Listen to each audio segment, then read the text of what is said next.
એટલે બધું સત્ય સમજાઈ જાય. જે વચ્ચે જે પડદા પડ્યા છે ને એ બધા પડદા ઉથલી જશે એક પછી એક પછી એક પછી એક. અને આમ બી બધા એ બધા આવરણ બધા હટે પછી જ ખબર પડે ને.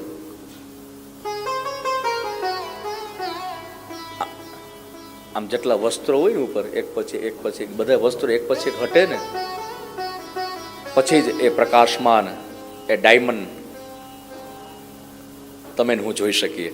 પણ જ્યાં સુધી આવરણ એક પછી એક ઉપર છે ત્યાં સુધી તમે હું એ હીરા સુધી નહીં પહોંચી શકીએ. સમજાય છે?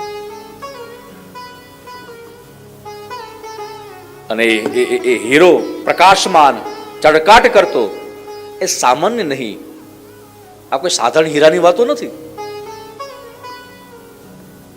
એ હીરો યાની તમારી મારી ભીતર જે પ્રકાશ છે, જે ચૈતન્ય છે, જ્યાં શરીરને ચલાવીએ છે એની વાતો છે. પણ ત્યાં સુધી પહોંચી શકતા નથી. કેમ? તો વચ્ચે ઓલા બધા આવરણ વચ્ચે આવી ગયા છે, આડા આવી ગયા છે. એ બધા હટે તો ત્યાં સુધી પહોંચી શકીએ.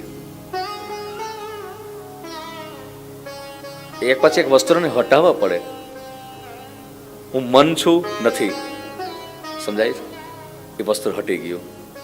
હું ઇન્દ્રિય છું નથી, હું જ્ઞાનેન્દ્રિય છું 5 નથી, હું 5 કર્મેન્દ્રિય છું નથી, હું મન છું નથી, બુદ્ધિ છું નથી, ચિત્ત છું નથી, અહંકાર છું નથી. ત્યારે બધા આવરણ હટી જાય પછી છેલ્લે એ પ્રકાશમાન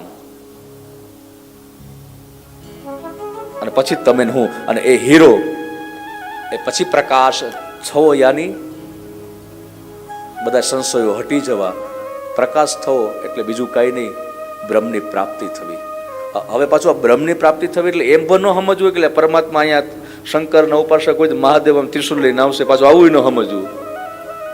હા, એ રીતને ભક્તો જેટલા છે એને ભગવાનની પ્રાપ્તિ થઈ છે, યુગોમાં થઈ છે. પણ ક્યાંક આવા અર્થમાં પણ આ લઈ શકાય કે ભગવાન એ કૃષ્ણના ઉપાસક હોય તો એ પીળું પિતાંબર ને રાધાજીને લઈને બંશ લઈને આવે. આપણે માતાજીના ઉપાસક હોય તો મા જગદંબા ત્રિશુલ લઈને પ્રગટ બને. આવું ખરું? પ્રાગટ્ય યાની સ્થૂળ રૂપમાં કોઈ દેવી કે દેવનું પ્રાગટ્ય નહીં. અંદર જ્યારે જ્ઞાન થઈ જાય, અંદરથી સમજાઈ જાય ત્યારે સમજી લેવાનું કે બ્રહ્મનું પ્રાગટ્ય થઈ ગયું છે. આપણે આવા અર્થમાં કથાને લેવાની છે સાહેબ. આ પ્રસંગને આવા અર્થમાં સમજવાનું છે. બાકી યાદ રાખજો, બહારથી તમે હું ગમે તેટલા જન્મોત્સવ કરશું, પછી કૃષ્ણ જન્મ હોય કે રામ જન્મ હોય કે એ કોઈ પણ એ મહોત્સવ કરશું, મહારાસ કરશું, પણ જ્યાં સુધી અંદરથી એનું જે મૂળ સત્ય નહીં સમજાય ત્યાં સુધી આ બહારના મહારાસ કે બહારના જન્મોત્સવ એ તમારા મારા કોઈ કામના નથી સાહેબ. રાસ લો અવશ્ય લો, પણ સત્ય સમજીને કે રાસ એટલે શું. આ મધુવનની અંદર જે મહારાસ થયો એટલે શું? તો કે શ્રીમદ ભાગવત એમ કહે છે કે મધુવનની અંદર 3 ચક્કરમાં રાસ થયો. તો એ રાસ એટલે શું? તો કે એ રાસ એટલે બીજું કઈ નથી, મહારાસ યાની આત્મા અને પરમાત્માનું મિલન. આ મહારાસ છે.